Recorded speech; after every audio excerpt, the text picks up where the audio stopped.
Hello everyone and welcome back to another episode of The Damage Report under lockdown. It's a Tuesday. Do you know what that means? On the show, joining us once again, Jordan Ewell is here. How's it going, Jordan? John, it's going well. Thank you for having me. It's good to have you here. The last time you were here, by the way, I just want to do a quick plug for this. It's no big deal. Everyone calm down. But the last time you were here, you previewed that we were going to be doing, I was going to be participating in your awesome Fortnite charity stream, which since happened, and you hosted it for what seemed like 2 full days you were playing. And it was a huge success, right? Yeah. It was like 30 hours of Fortnite. I took a break to sleep, which I think was a good idea in retrospect. But yeah, we played for 30 hours. We went in with a goal of raising 5,000 for healthcare for the homeless, an organization in Baltimore, and we ended up raising over 7,000. So yeah, definitely successful. Had a lot of fun, and thank you for playing. We got a win, by the way. You, Brett, and me. Oh, I was gonna mention that. Don't worry. Okay. All right. No, but that's crazy. I mean, you raised a ton of money. I saw AOC did like an impromptu Instagram live stream where she was trying to raise money for a cause, and she raised like 17,000. But she's AOC. You raised like half an AOC. That's pretty amazing for anyone who's not AOC. And that's so it was awesome to see that, and everybody had a ton of fun. As you said, we got a win, and I've since learned that you win at that game a lot, but I don't. So, but do you know what happened? So we played and we got our one win, and after that, at some point within the last week, I played again. Myself and Brett and Brett's wife squatted up, and we won twice more. So I think it's rubbed off, and I think I'm ready to go pro. Ninja, here I come. He probably doesn't even play anymore. What does he play? I don't know. Probably Warzone. I think he does. I think he still plays. Oh, he does? Plays okay. Yeah. Do you think he likes it? I wonder. Anyway, you know what I don't like? The news, and that's what we've got for you today. So Jordan and I are going to be breaking down a bunch of stories as we go through this hour. We're going to be starting off, catching up just a little bit with the presidential coronavirus briefing yesterday, and then moving right into what is currently ongoing. I believe it's still happening, is a number of different health officials are testifying before the Senate right now about the coronavirus response. We've got updates on the spread of coronavirus amongst those doing the anti-lockdown protests, and what the hell is going on with Elon Musk. We're going to try to figure that out. And if you're already watching, feel free to hit the like button. Would be great. Help spread the stream. Let more people know about the show going on. You can send us comments and tweets at hashtag TDRLive, super chats, and you can also comment along on Twitch. And we've got people watching all of those, so Jordan and I can respond to the comments that you send in. Looks like a bunch are coming in right now. I will read one. Is it already in there? Mark Robertson says, "Can we get a look at one of Jordan's guitars at 1,000 likes?" Sure. Yeah. Awesome. If you're fine with it. Yeah. So as an alternative to the that like traditional button. dog or cat, exactly. Maybe we'll see. I was gonna say like a cool slang term for guitar, but honestly, I don't even know what they're called. What do you call them? I mean, you can call it a lot of different things. People, I guess like a term that they might like is like axe or something like that. There you go. That's sort of. I was thinking of hammer, but that's not right. Anyway, there you go. I knew it was something traditionally wielded by dwarves. Okay, so 1,000 likes, and maybe we'll get an axe for you. I'd like to see it because I just watched Fury Road over the weekend, and that Doof Warrior with that was cool. Oh, so. It spits out the napalm or the fire. Exactly. I'm looking to see more of that. Anyway, with that, why don't we jump into the news, Jordan? Yesterday, Donald Trump held one of his coronavirus press briefings, and sort of the big headline of the day was that Trump effectively declared mission accomplished over this entire thing. The particular quote that I loved, and they did briefly, they had tweeted it out, and then eventually took the tweet down, had a video of him saying, "We have met the moment, and we have prevailed."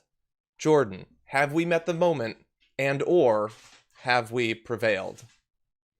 John, I would say no. I would say it's a bit premature. When we're months, if not years, away from a vaccine completely eradicating this virus, and it's hard to resist the comparisons to Bush's mission accomplished moment. They rushed out. It was way premature. They wanted to claim victory, get the positive PR because there's a couple different factors here at play. I mean, people are starting to suffer. People are falling behind on bills and rent. My cat is crawling up my back right now, and we're suffering in a variety of ways. Yeah, right. And Trump's in an election year, so he has a ton of incentives to try to expedite the eradication of this virus and get things back to normal, reopen businesses, continue to boost the economy, things like that. So, it was tempting, and they took the bait to go out there and say, yeah, we did it. We met the moment, when in reality, we're still months, if not years away from this thing ending. Exactly. I agree. The comparisons are fairly obvious. It seems insane to declare victory knowing that 1,000 people will die the day you claim victory, and God only knows how many will die in the following days. But he does have one thing going for him, and that is that the people that like him will do and say and believe whatever he wants them to. And they fully agree. Yeah, no, we've prevailed. I don't care how many people have died. I don't believe how many people have died. Trump's right. We're done with this. It's all just fear-mongering. Let's move on. That's what it seems like. Yeah, I mean, they seem more determined to blame this on China, and shift the focus onto another country and their handling of it, or the blame for the origin or things like that, than talking about the need for ventilators, the need for tests, things like that, the need for social distancing. So it's a completely warped response to a global crisis. And yeah, again, it was just super premature to do this. It's funny that you mention shifting the blame to another country, because we're going to turn now to how the press briefing ended. And it ended abruptly, as you'll see. Take a look at the last minute. Take a look at what sent Donald Trump fleeing from the podium. That the U.S. is doing far better than any other country when it comes to testing. Yes. Why does that matter? Why is this a global competition to you if every day Americans are still losing their lives and we're still seeing more cases every day? Well, they're losing their lives everywhere in the world. And maybe that's a question you should ask China. Don't ask me, ask China that question, okay? When you ask them that question, you may get a very unusual answer. Yes, behind you, please. Sir, why are you saying that to me specifically? I'm telling you. I'm not saying it specifically to anybody. I'm saying it to anybody that would ask a nasty question like that. That's not a nasty question. Please go ahead. Why does it matter? Okay. Anybody else? Please, go ahead in the back, please. I have two questions. No, it's okay. But you pointed to me. I have two questions, Mr. President. Next, please. But you called on me. I did, and you didn't respond, and now I'm calling on Sorry, I just the young lady in the back, please. I just wanted to let my colleague finish, Okay. but can I ask you Ladies and gentlemen, thank you very much. Appreciate it. Thank you very much. Ladies and gentlemen, I present to you the alpha male in his natural habitat. They're being mean to me. I don't want them to be mean to me anymore. I'm out of here. It wasn't supposed to end. He was just supposed to keep taking questions.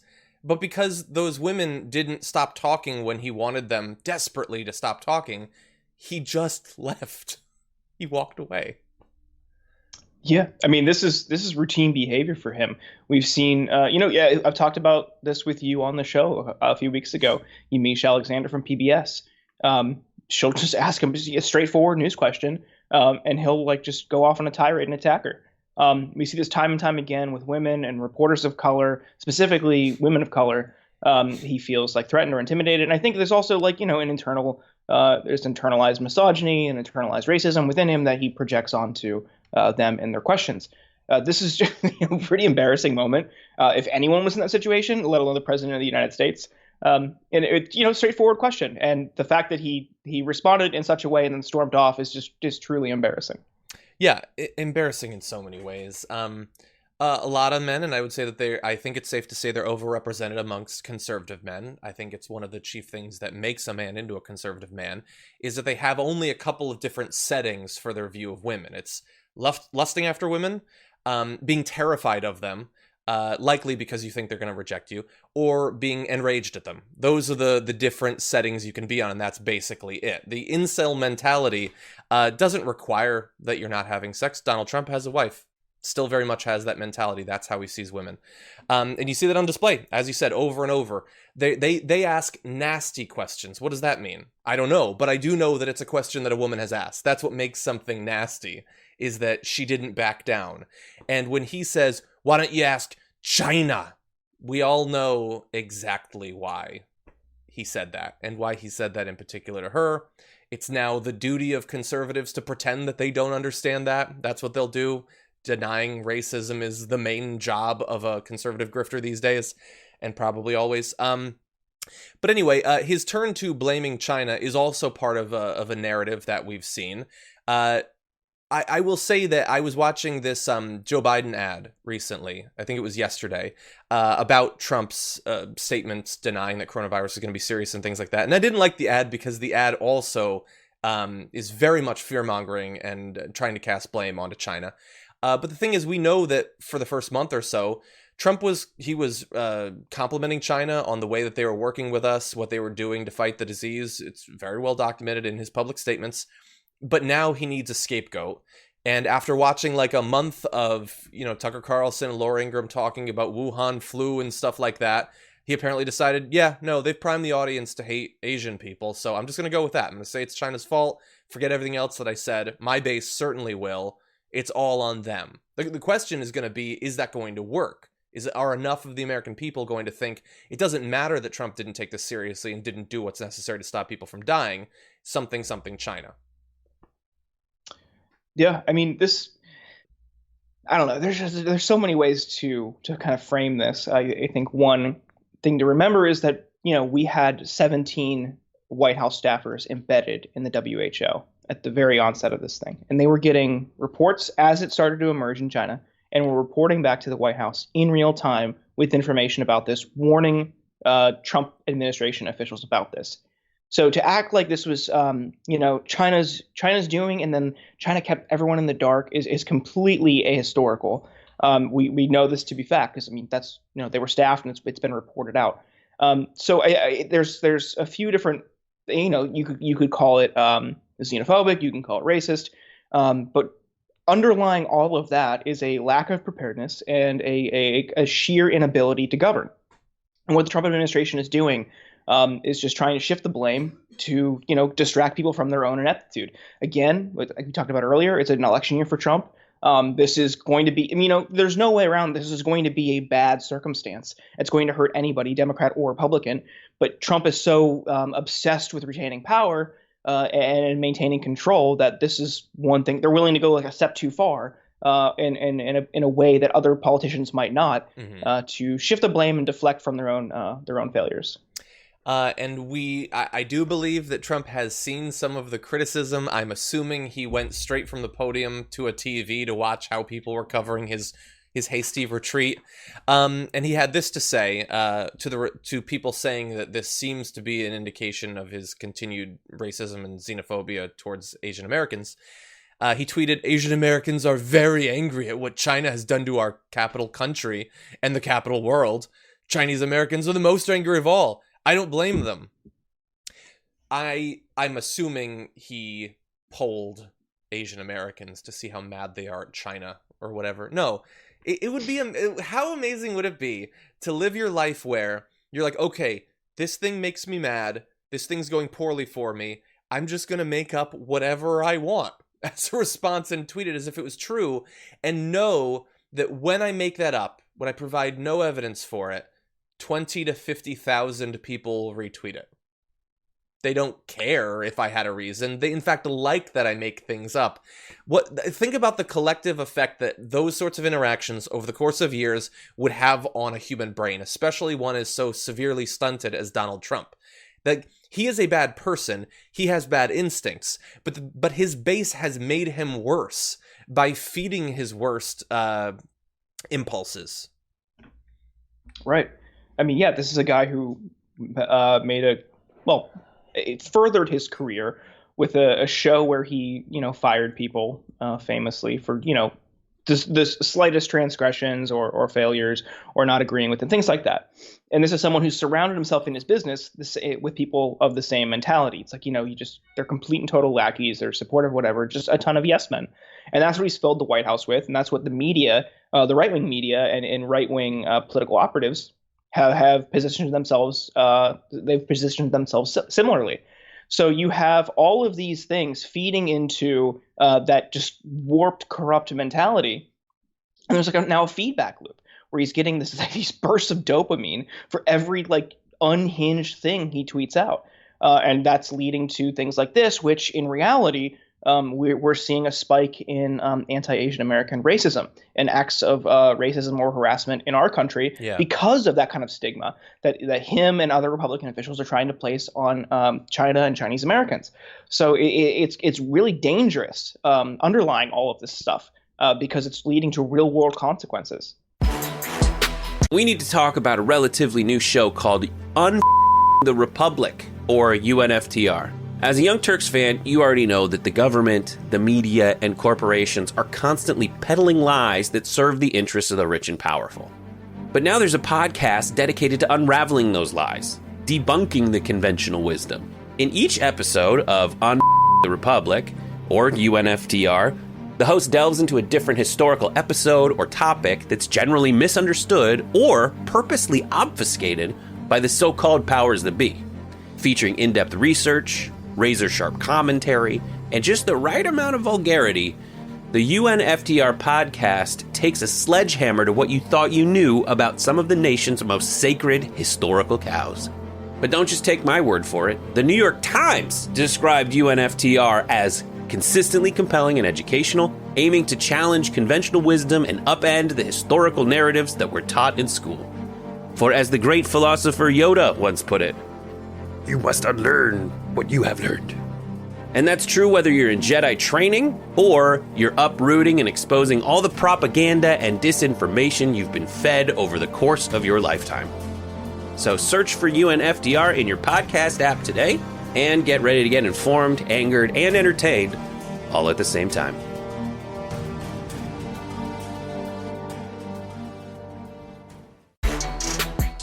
Today, Dr. Anthony Fauci and other health professionals working as part of the coronavirus response team for the federal government have testified before the Senate. And even before it started, we knew that there was going to be some news made that some in government might not like. Before it started, there were headlines like Fauci to warn Senate of needless suffering and death, apparently planning to tell everyone that opening preemptively would be a bad idea. And in fact, that was one of the first things he hit in response to a question. He said, if some areas, cities, states, or what have you jump over those various checkpoints which he had laid out and prematurely open up without having the capability of being able to respond effectively and efficiently, my concern is that we will start to see little spikes that might turn into outbreaks.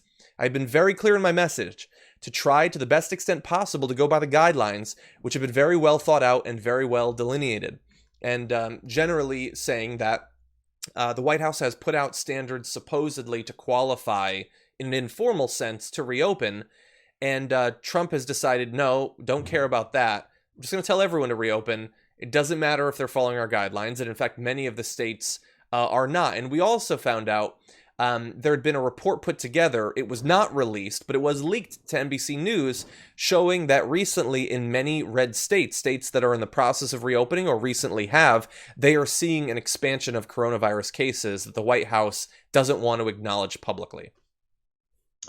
Yeah, I saw some data over the weekend that, places, like you said, that have started to reopen, they're starting to see spikes, where places that have had strict social distancing measures, like big cities on the East Coast, are starting to see declines, which is great. But now it's going to spread in the rural areas. And if you have that kind of lackadaisical attitude, you're going to spread in places that would have been otherwise hard to reach. So I really hope people listen to medical professionals and not Trump or Lori Ingram or Tucker Carlson, because this is going to be catastrophic if we then have the spread in areas that, like I said, were otherwise hard to reach, like rural areas, the Midwest, the Great Plains, areas like that. This isn't about freedom or liberty, and you see this. You see the fight over the restaurant in Castle Rock, Colorado, and people showing up with guns and American flag T-shirts and Captain America shields and a 3%er T-shirt, which is incredible. But it's just like they're completely missing the point. Your freedom is not being infringed because you can't get a caramel macchiato like at a cafe. Like you are jeopardizing the health and safety of others around you. And the workers who are probably possibly being forced into that situation, just wait. Please just wait it out. Just stay at home, if you need it so bad, please just get it delivered. They're completely missing the mark. And a friend of mine pointed out on the sign they were comparing their situation and invoking the names of like Hitler and Stalin. Oh my so God. Just absolutely warped. And I really hope that place gets shut down. Yeah, and I wish that more of the American people, those participating in these lockdowns, those who are growing more frustrated with the quarantines and everything, although many of these states have opened up already, would realize the like national level sleight of hand that has been perpetrated on them, mostly due to the fact that they have made the unfortunate decision to trust Fox News for their news, is that they are sitting at home.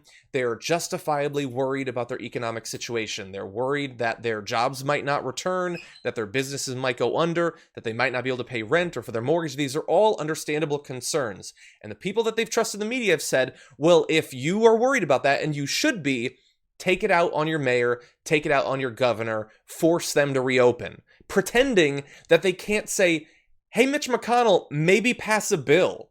Hey, Trump, maybe push for some sort of aid. Maybe $1,200 was not all that the government could do for the American people.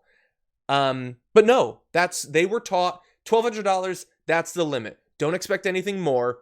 Nothing else should come. And even if it does, that would be unconstitutional in some way. It would be infringing on the tree of liberty. Like the government, it's communism, basically, if the government helps us get through this incredibly difficult situation.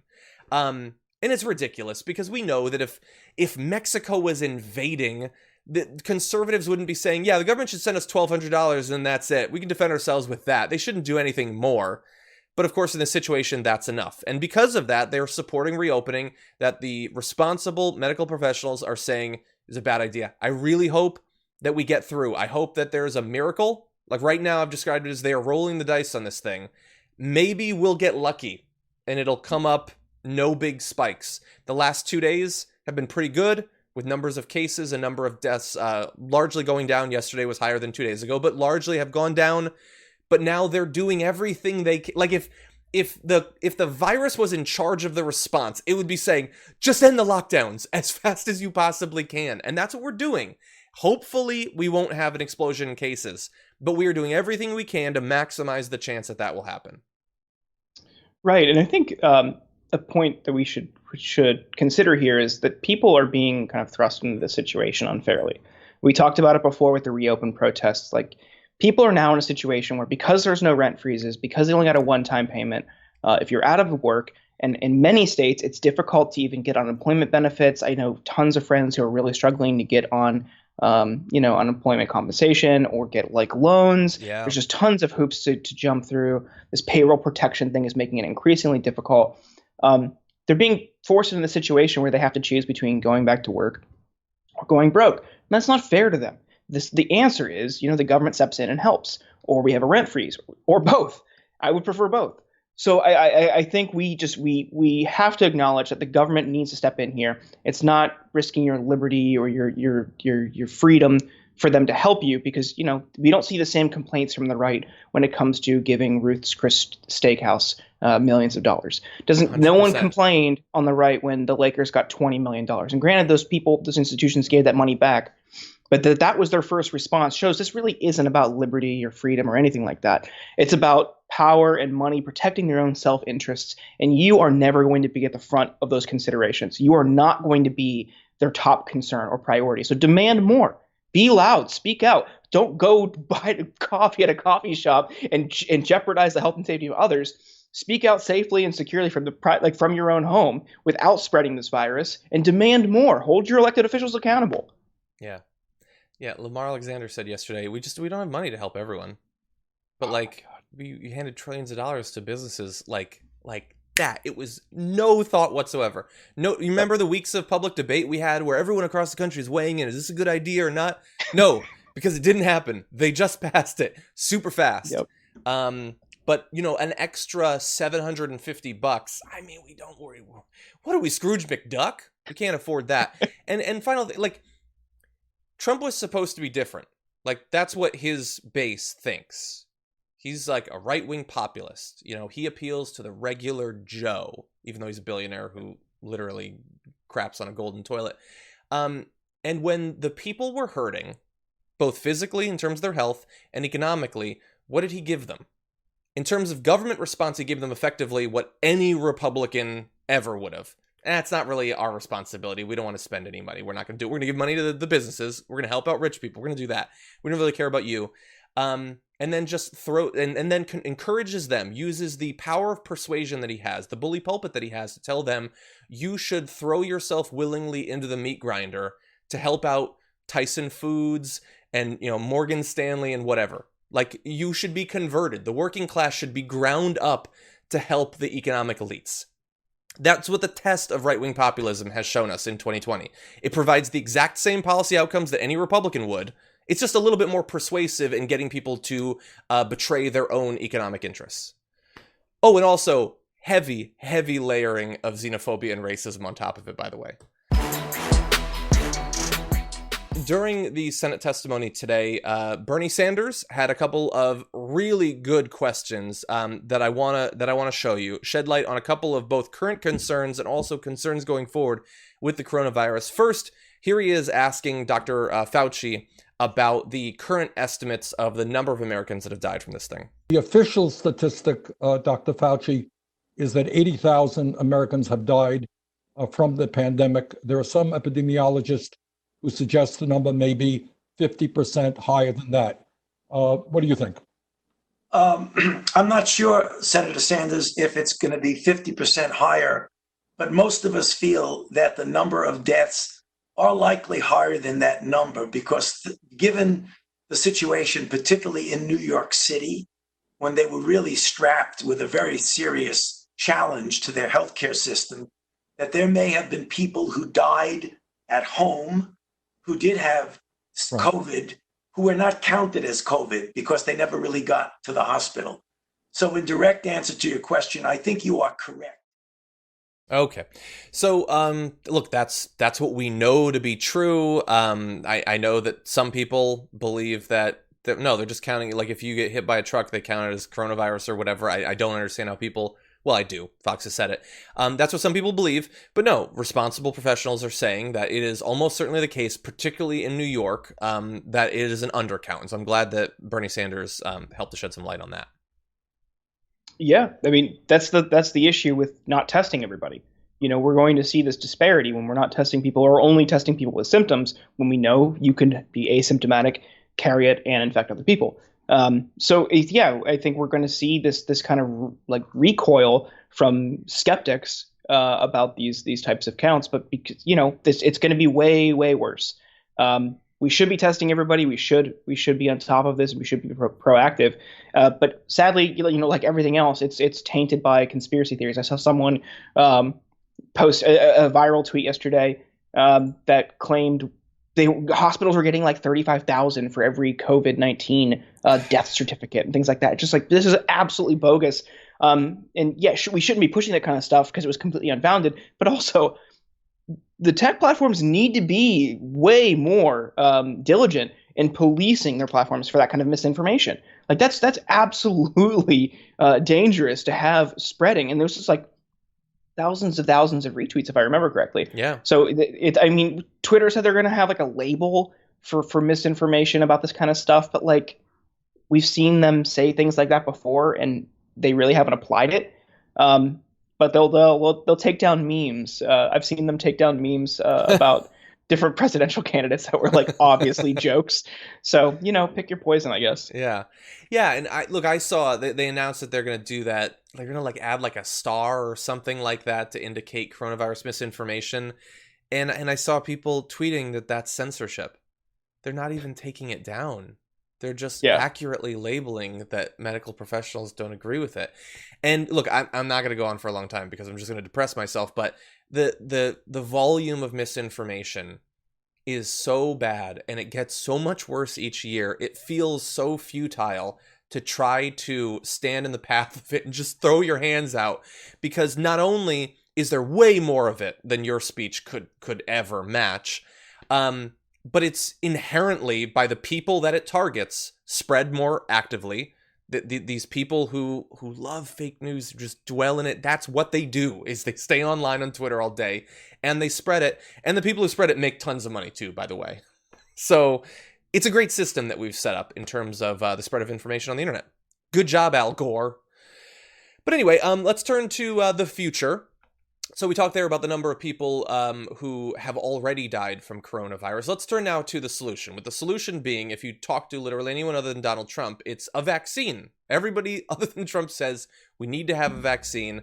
So the concern, though, is once a vaccine is made available, is it going to truly be available to everyone, regardless of your economic situation? Here is Bernie Sanders. At least that everybody in America who needs that vaccine will get it, regardless of their income. Is that a fair assumption? Senator, I certainly hope so. FDA is very committed to making sure that all populations in the United States, including those most vulnerable, are included in the clinical trials.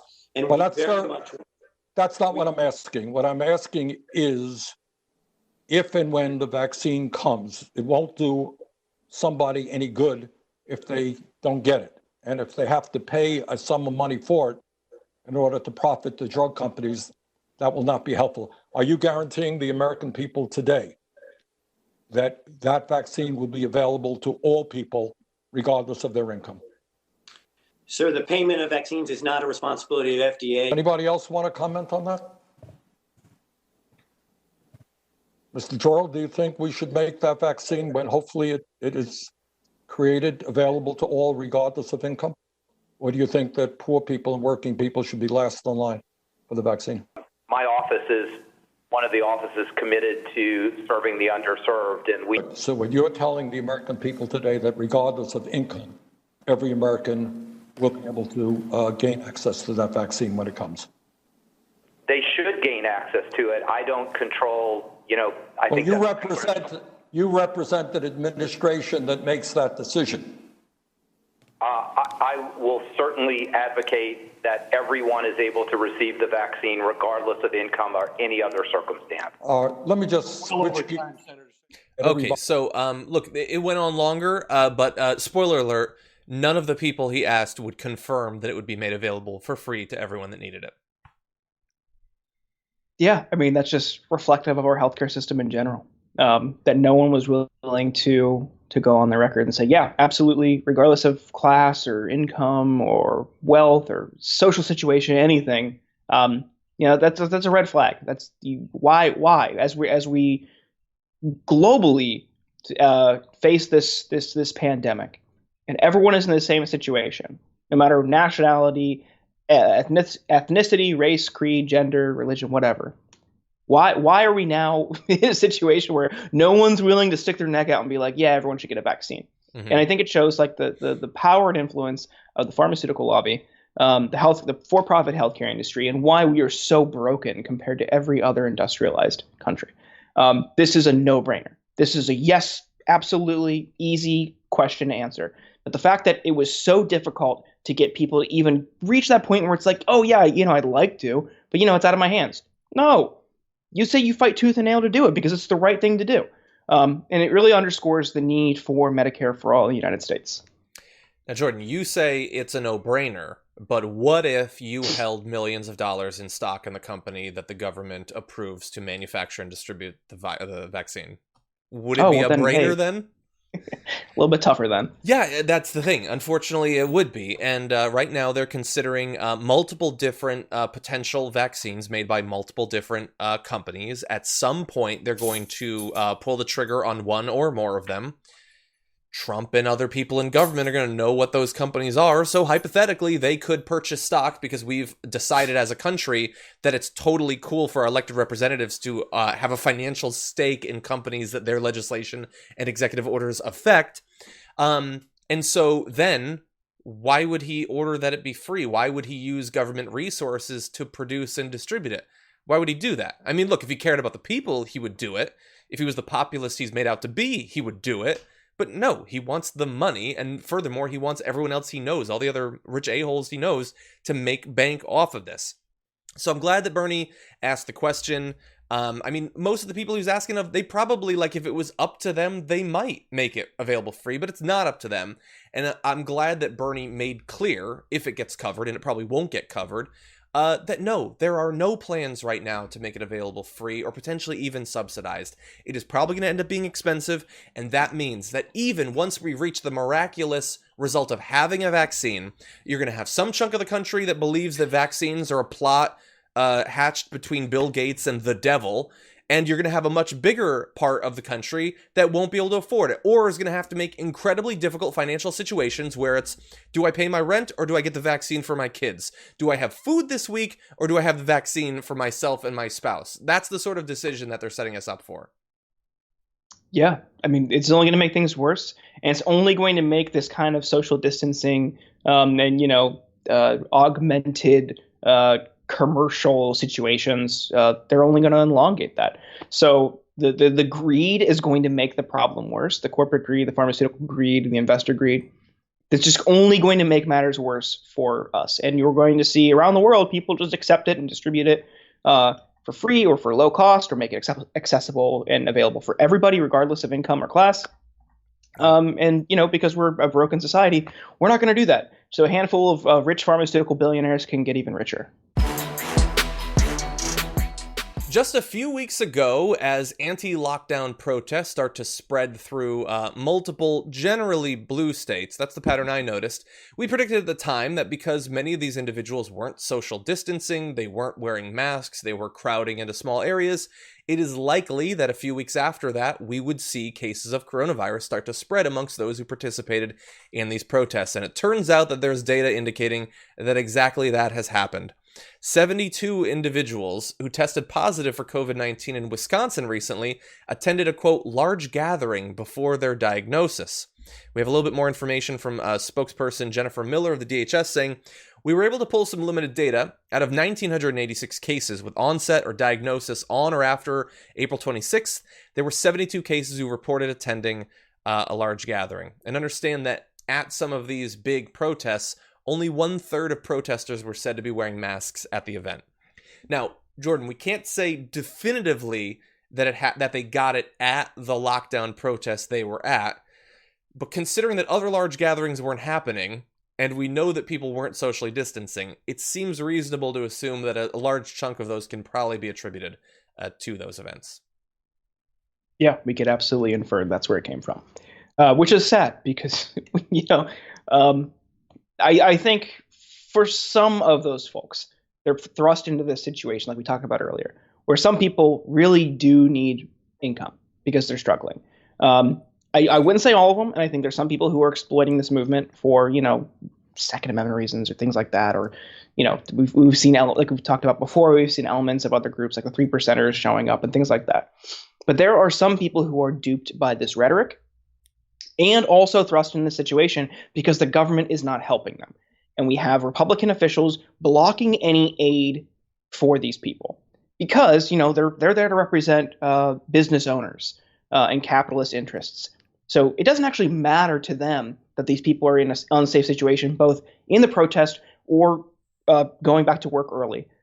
They just want people to get back to work because it helps business owners, it helps the economy, and ultimately helps investors. So people are unfairly put in this situation. So it's kind of sad to see that people who are, of those who are at the protest, duped into being there because they need help and they need income. It's kind of sad to see them actually get sick and potentially risk their life or the lives of those around them. So unfortunate circumstance. And yeah, like you said, the third weren't wearing masks. So they were not practicing things that everyone should just generally accept, regardless of where you stand on reopening. Even with that reopening, there's going to be like a mask requirement. So that they weren't even doing that shows the absolute recklessness of people who attended these things. Exactly. And we watched video interviews of some of these individuals. And one of the saddest things was the people who were at the protest saying, I'm immunocompromised, but I have to fight for my rights. I just think, you have to fight for your life too, man. Seriously, it's just so sad to see people, to see the obvious effect of right-wing media's spreading of, from the very beginning, downplaying the coronavirus before it even hit, and then continually downplaying the severity of it, pretending that we have these miracle cures so you don't have to worry about it, pretending that you can't trust the numbers, spreading myths about Bill Gates and 5G and all that stuff. and then to see the actual effect of the people that it's going to have that effect on. Like Tucker Carlson's not going to get exposed to coronavirus no matter how many BS lies he spreads on a nightly basis, but some guy who has like a respiratory illness, he goes to the protests and he might get it. Those 72 people, maybe 1 or 2 of them die. I hope not, but they might. And those are the 72 that have been identified right now in Wisconsin during that period. God only knows, with all the protests that have happened.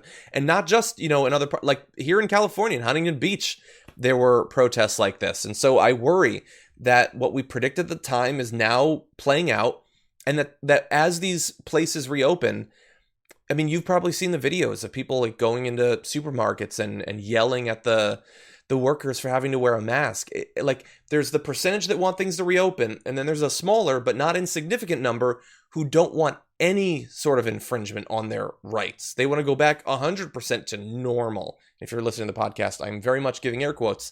They don't want to socially distance. They don't want to wear masks. We're going to see one of the deadly effects of that in just a minute, but it's just sad to see it playing out just as we predicted just a couple of weeks ago. Yeah, it really shows that people just don't care about the working class or the poor.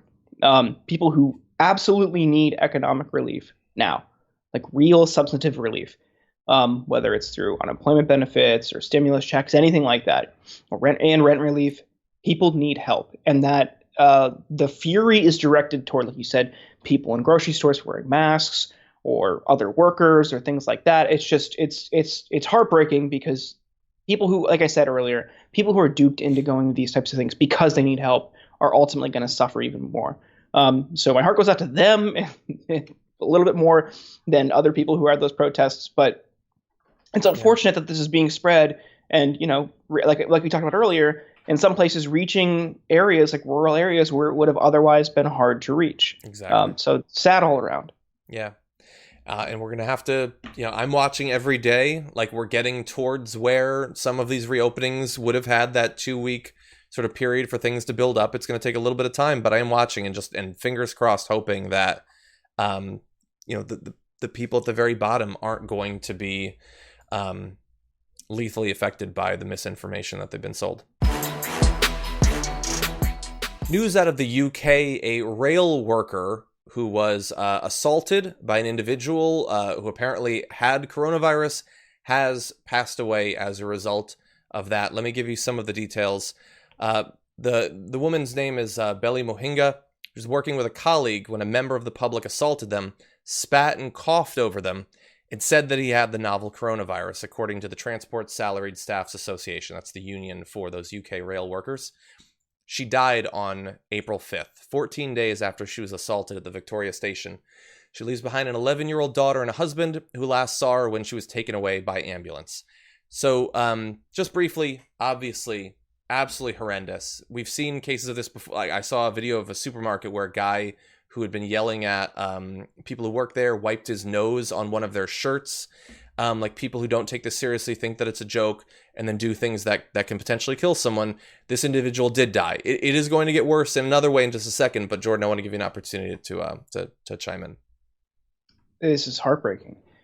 This is someone who should have had, way more protections, way more protective equipment, possibly. It's tough when you have infrastructure like railways, that, there needs to be some limited service, but, absolutely should have been protected, totally preventable. And what I don't know, actually I can't say that word, but what a jerk for the person who, just absolute psychopath, that ultimately took someone else's life because of just negligence and just absolute disregard for someone else's life. Terrible. I mean, this is just, for her and her union and her coworkers and everyone around the world. I mean, the workers of the world need to unite because this is just totally preventable. Exactly. Yeah, the individual who like has been fed lies about how lethal this thing is, and so is joking, spitting and coughing, and like you might have in your trips out, I'm talking to the audience, you might have come across people like this, think it's funny to joke about and all of that. It's like a person has been convinced that knives aren't dangerous, and so just goes around like waving a knife because like, hey, everyone on news who wears ties and suits, they tell me that knives aren't actually that dangerous, that being stabbed actually isn't as fatal as, the UN tells me. That's like what we're dealing with here. And so this individual died But while the person who spat on them is obviously to blame here, it's not the only person to blame. As Jordan alluded to, this is another case where an employee was mistreated by their workplace and should have been protected but wasn't. So we have a statement from the union saying, Belly and her colleague begged to be let to work from inside the building with a protective barrier between them and the public for the rest of that day. Management said they needed people working outside and sent them back out onto the concourse for the rest of their shift. Both women went back outside and completed their shift, but they had no personal protective equipment. Belly in particular had underlying respiratory conditions that made her more vulnerable to the coronavirus, and the union is saying that the workplace was fully aware of that and still forced them to go out and work. And this reminds me of the stories we've been talking about the meatpacking plants, of people being forced to work at threat of losing their job, being put into conditions where they were working, elbow to elbow with other people, no personal protective equipment. At one particular Tyson plant, over 1,000 people got coronavirus at one plant. And it's because people didn't take it seriously. And the most important people who are not taking it seriously are those who control the destinies of these workers. It's a problem in the UK, and it's a problem here in the US as well. Yeah, there's capitalists and business owners typically do not care about the health and safety of workers because, at the end of the day, they're disposable. They're just cogs in a machine for the business owners and the investors to get rich. Their lives are disposable. They're replaceable. And this is an example of that, pretty modest requests for personal safety were ignored. And now someone is dead as a result of it. So again, they were organized, but demand more, demand better, always supportive of strikes in this effort. Just don't put yourself in an unsafe situation. But on top of that, and I realize this is a different situation because it's the UK, but especially here, the government has to step in to fill the void. Mm-hmm. And because, corporate influence and capitalist influence has such a grip on American politics, that's one of the roadblocks. That's one of the impediments to actually getting relief. Yeah. Because at the end of the day, people on both parties in Congress are ultimately standing to get richer. Their investments are at stake. We saw insider trading at the onset of this crisis. It's truly a grim situation where human suffering is seen as an opportunity for profit.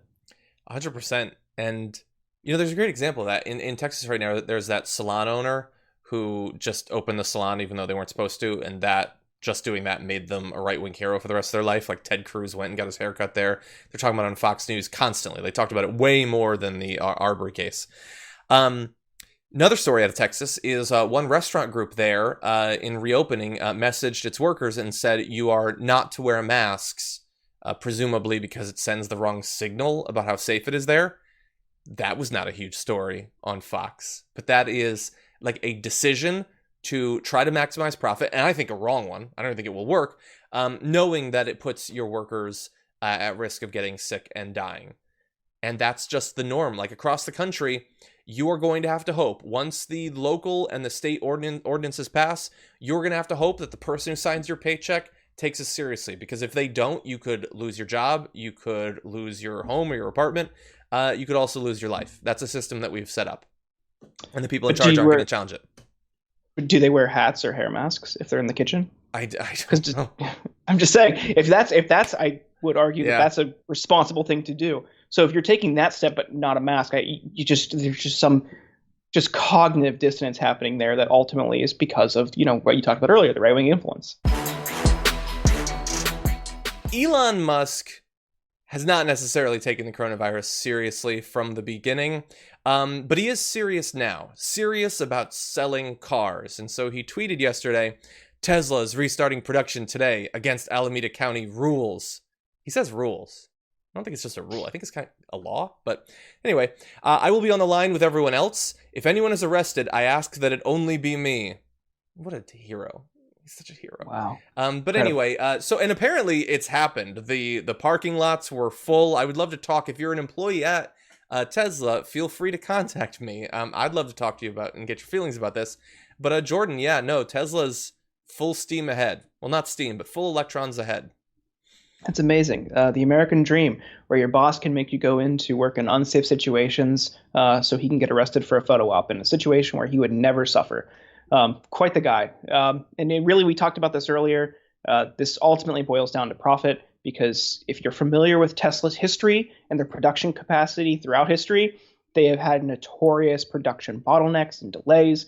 John, you mentioned before we started the show that the Tesla 3 was delayed up to a year for people on the wait list. So it's not really like they need to get things out immediately, because throughout their history, they've had long delays. So for the safety of employees, that doesn't actually impact anything. They're fine putting employees into unsafe situations to continue this snail pace of production. So, ultimately pretty tragic, and I hope everyone there is okay and safe, and I hope they're practicing social distancing measures in that factory and things like that. Ultimately, I hope they don't have to go back to work until things are rectified. Yeah. But for him to be like, oh, I asked, it's only going to be me that gets arrested. Like we talked about before we started the show, it just doesn't really impact him, because what's going to be a fine? To a multi-billionaire, that doesn't matter. That's like, fines for those types of things, if you're rich, just means it's free. It's legal if you're rich, because you can afford it. Exactly. So it's a photo op. Ultimately, it's going to look like he's the hero if he gets arrested. So, absolute cynical ploy by Elon Musk just to protect his bottom line. Exactly. Yeah. He'll have a photo taken. He'll think it's cool. He'll go on Joe Rogan and talk about it. It won't matter to him. It won't have any effect. No. And by the way, another thing to undercut the obvious fake argument from the right wing that what they want to reopen for is because they just care about how much this is hurting the working class, and they won't do anything to actually help them directly. But they want to reopen for that reason. Okay, so he wants to reopen the factory, and that's good then, right? For those workers. He's also threatening that if he's not allowed to, he's going to move Tesla out of California.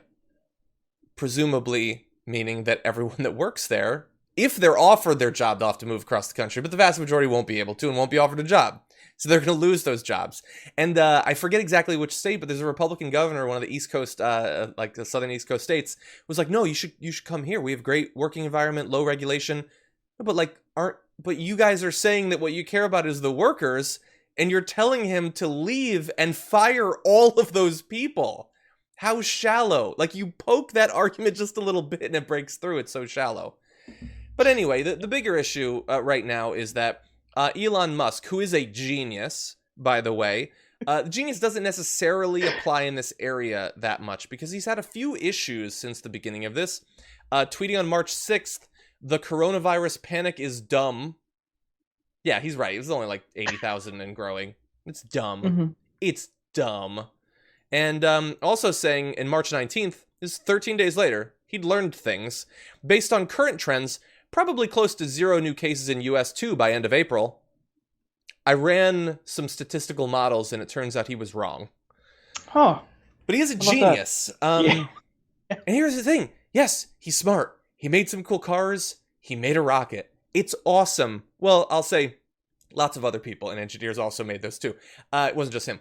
That doesn't mean he's smart in literally every way. This is not the MCU. That's not how smart works. It doesn't mean that you're right about everything. But there are people that worship this guy as infallible. It's really bizarre. The cult of personality around him is really bizarre, because it completely ignores like how he had a huge jump start on everyone else because of like his dad's wealth.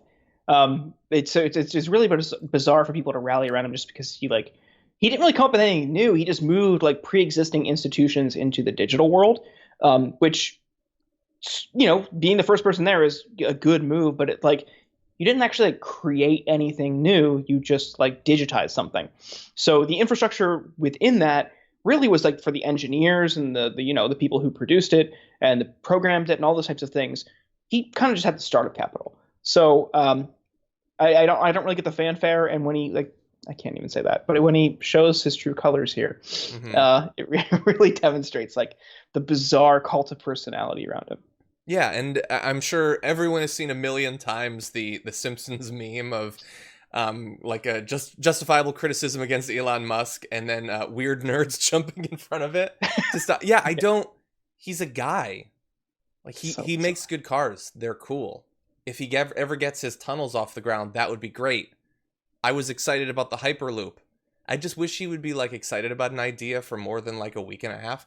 But anyway, no, I don't take away any of what he's actually done. But that does not mean that he is right or smart or rational or sane about everything. And so when it comes to areas like this that he has no training in and apparently is a slow learner, just don't take your advice about these sorts of things from him. And unfortunately, many people will, because not long ago, a few days ago, I think, he was on, I don't know the exact date, you can look it up, but he was on Joe Rogan's show, and he was just willfully spreading coronavirus misinformation again. Maybe he knows that it's wrong, but it's convenient to him because he wants Donald Trump to like him. Donald Trump tweeted favorably about him reopening the plant. I don't know. Or maybe he just doesn't understand, but he gave to an audience of millions of people information that could make them sick and that could potentially kill them. Yeah, it's super dangerous. I think Media Matters did a really good rundown of all the misinformation in that conversation. So if you head over to their site, it's on there. But also, like, didn't he just have a kid? Like, dude, go be with your kid. Go on paternity leave for like a week. Just chill out. Really, I don't know. He can't log off.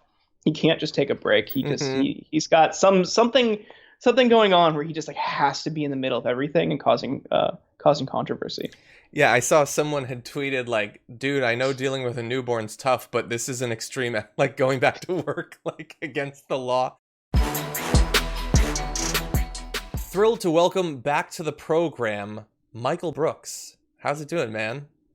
Hey, man, it's great to be talking with you. And, not the best of times, but definitely we're, can't complain, obviously. But yeah, doing fine. Yeah. How are you doing? Well, one thing that makes it easier is being able to talk to people you respect and admire. And thankfully, due to the power of the internet, we're able to do that. So yes, my honor, man. Thank you. Very glad to have you back on. Obviously, if people are not familiar, host of the Michael Brooks Show, friend of this show, and also author. No big deal. But Against the Web, the cosmopolitan socialist answer to the new right. By the way, it's out. It's available. You can read it. We're going to be talking about it. I went to read the blurb on Amazon because I was told by one of my producers that it was written by Anna Kasparian. And as I was reading that, I noticed, no big deal, but that your book was #1 new release in political philosophy. Which is cool. I mean, who knows how many people are buying political philosophy books. But I will say one of the things that feels good about that is I'm telling everybody, and I should say the working title was Cosmopolitan Socialist Answer, and they went with just Cosmopolitan, got rid of the Socialist. So in case you're looking it up. But I've been telling everybody to buy it at Red Emma's in Baltimore, which is a great worker cooperative owned bookstore. And I have a friend of mine over there who works there, and it's nice little shot in the arm during these times that people are ordering it from there. So I've been saying, don't buy it at Amazon if it can be possibly avoided. So the fact that that's still doing well at Amazon, that's a nice signal, man. I think some people are buying it. Exactly. Yeah, that should go without saying. I just like that Anna's thing was listed there. Oh, totally.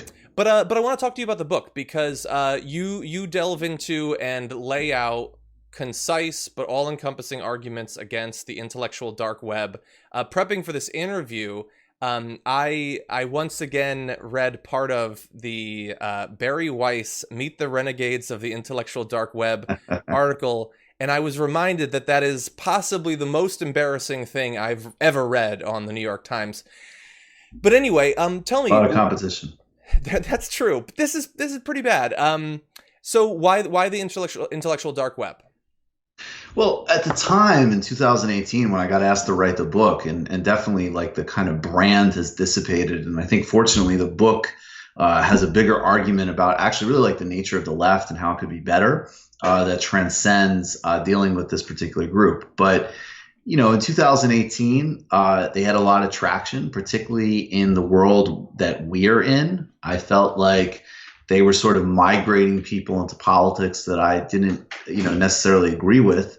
But I also thought they were exploiting a lot of weaknesses that we could do better on, the left could do better on. And, what really got me about them as a group, honestly, was not every this or that position that they had or thinking that everything they said was necessarily illegitimate, but just the totally ahistorical nature of all of it. And to me, I really, really think, and I think it's a big problem like across the board, that if we don't start to have a historical framework for understanding things, whether it's why does the United States not have single payer and other comparable countries have national health care, or how does our foreign policy relate to Islam as an example? Or even why do we have such unprecedented alienation and inequality in some ways in the economy? What is that about? Like, what were the actual forces driving it? And I think that's also, by the way, some people complain. They say, like, these aren't right-wing guys because, Sam Harris doesn't like Donald Trump or whatever.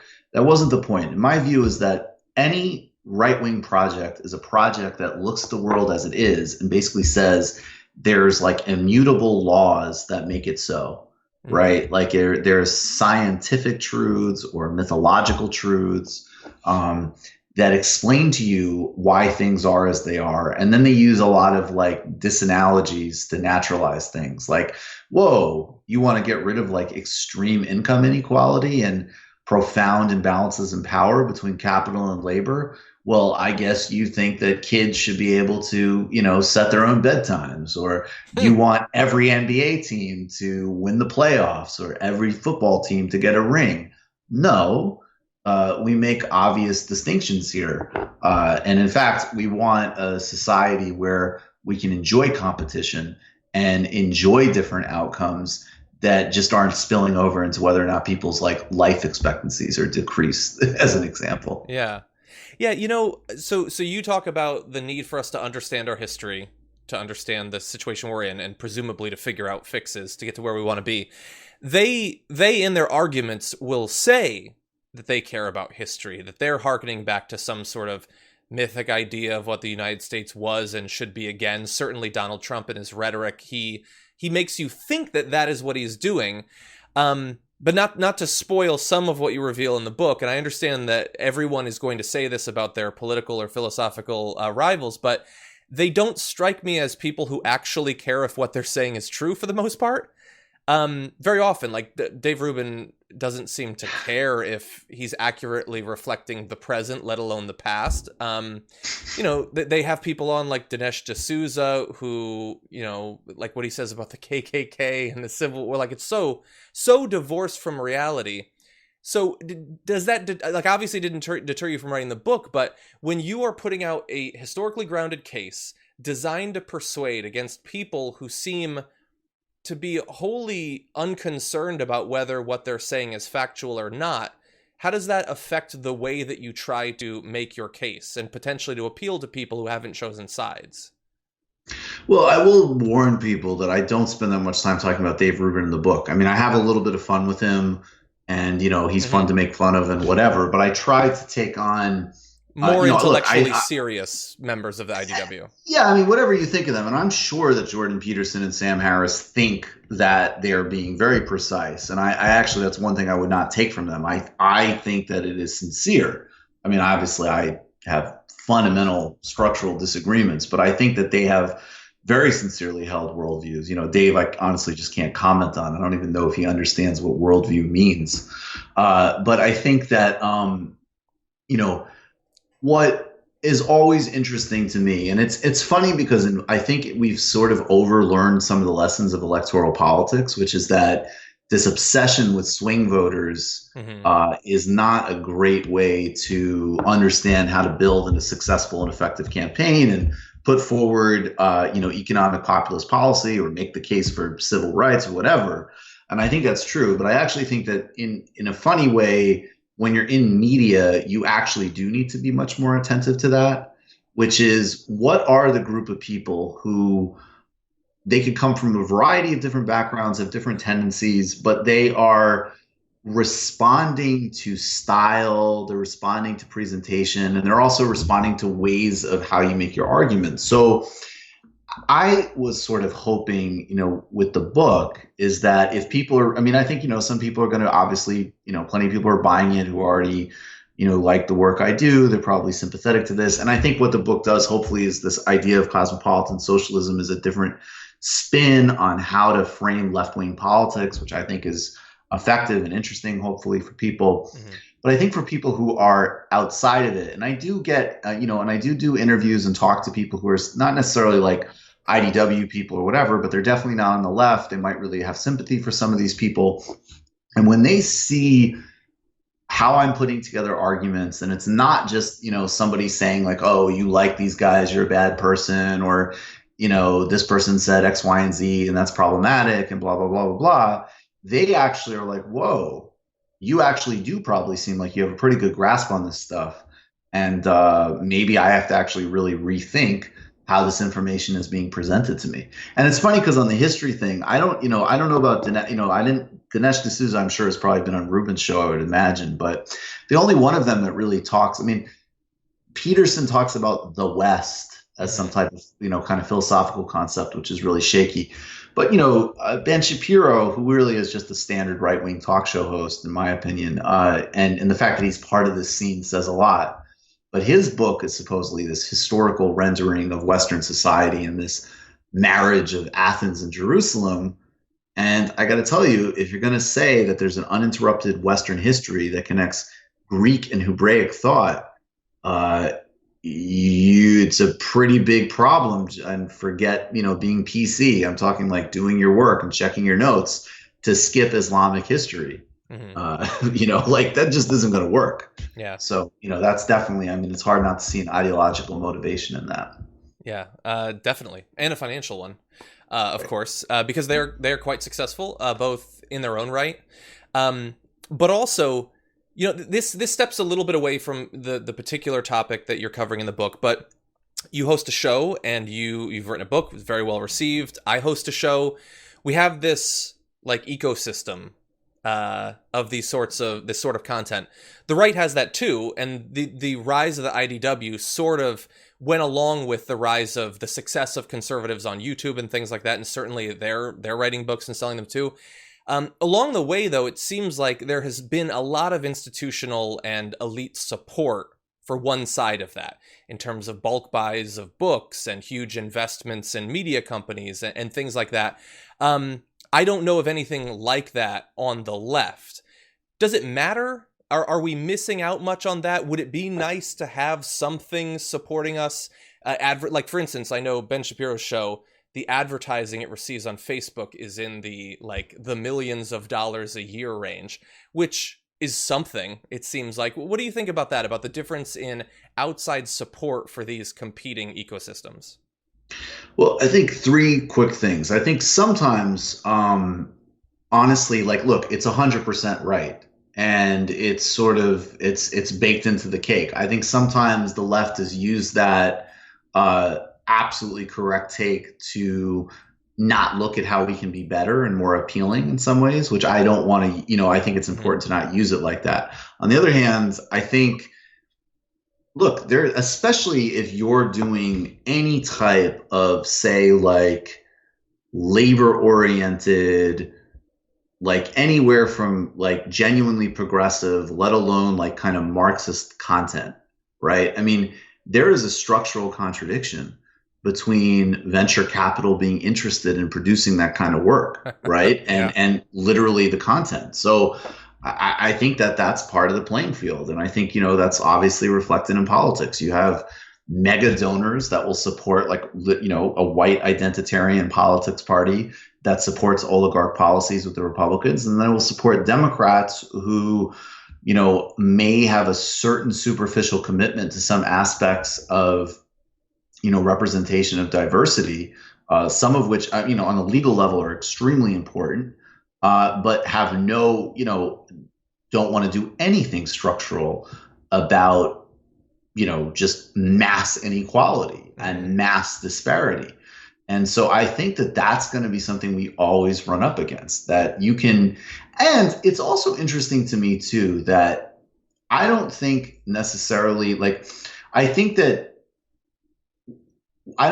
people like us, I don't think would be candidates, frankly, for funding from those sources regardless. But it's interesting to me that when you read about Republican funders versus Democratic mega funders, the Republican funders are actually a lot more generous and a lot more strategic and seem to be much less ego driven.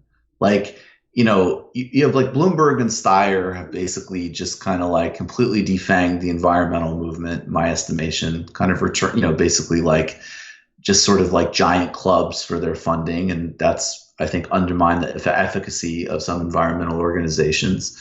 And then you think of just, Steyer running for president, right? Why? You know, why is his self-expression so important?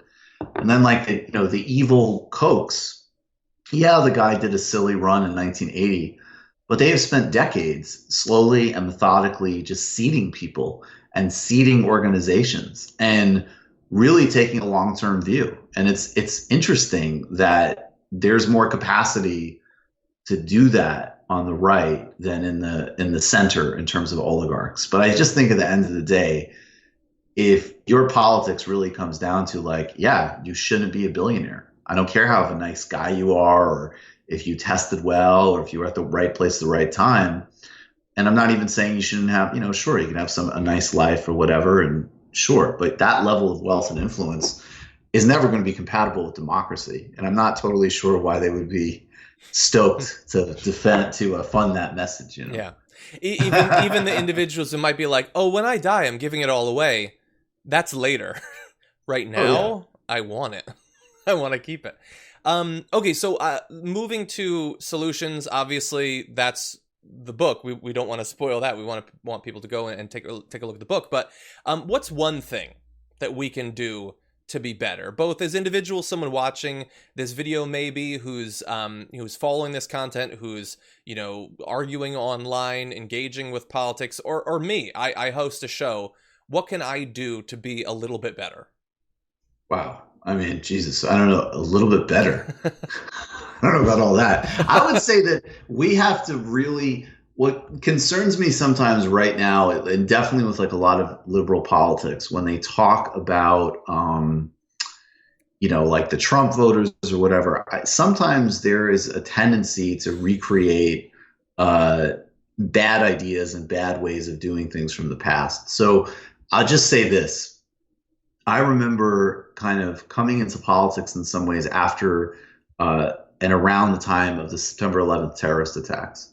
And this was a time in the country where it would, anybody could be able to understand that obviously that action was a crime against humanity and a travesty. And also that we needed to understand what had led up to it, ideologically, politically, historically, and so on. And the mainstream reactionary view from all of the corporate press and from all Republicans and a vast majority of Democrats was that to even have that conversation somehow validated the terrorists. And I got to say, in a much different way, I'm sorry, just saying that Jordan Peterson is wrong all day isn't going to do anything. What are the needs he's speaking to? What are the problems that he's addressing? I disagree vehemently with, obviously, a lot of his frameworks and solutions, but to pretend that he isn't speaking to real and valid things is strategically disastrous, and actually the moralism of it starts to remind me of George W. Bush kind of stuff. So I think that we should recognize that understanding the why of something is not a justification for it, and in fact it's the only way of beginning to address it. And that requires some sophistication and some empathy.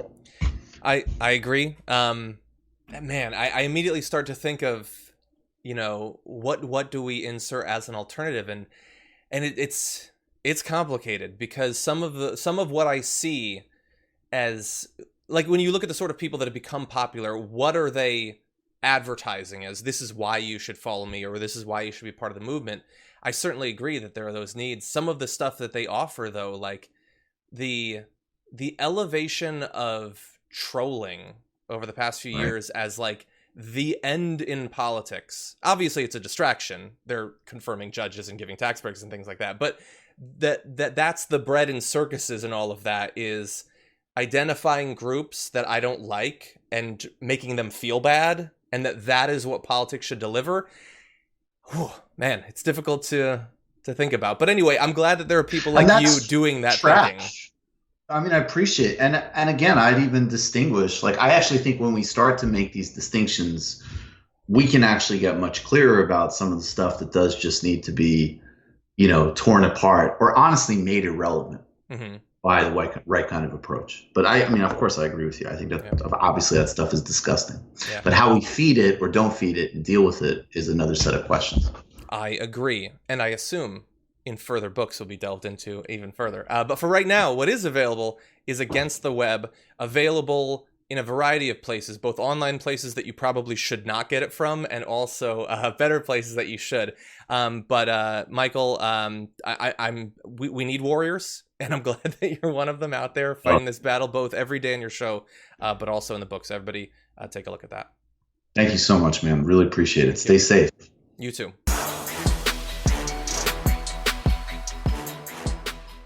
Thanks for listening to the full episode of The Damage Report. Support our work, listen ad-free, access members-only bonus content, and more by subscribing to Apple Podcasts at apple.co/TYT. I'm your host, John Adarola. I'll see you soon.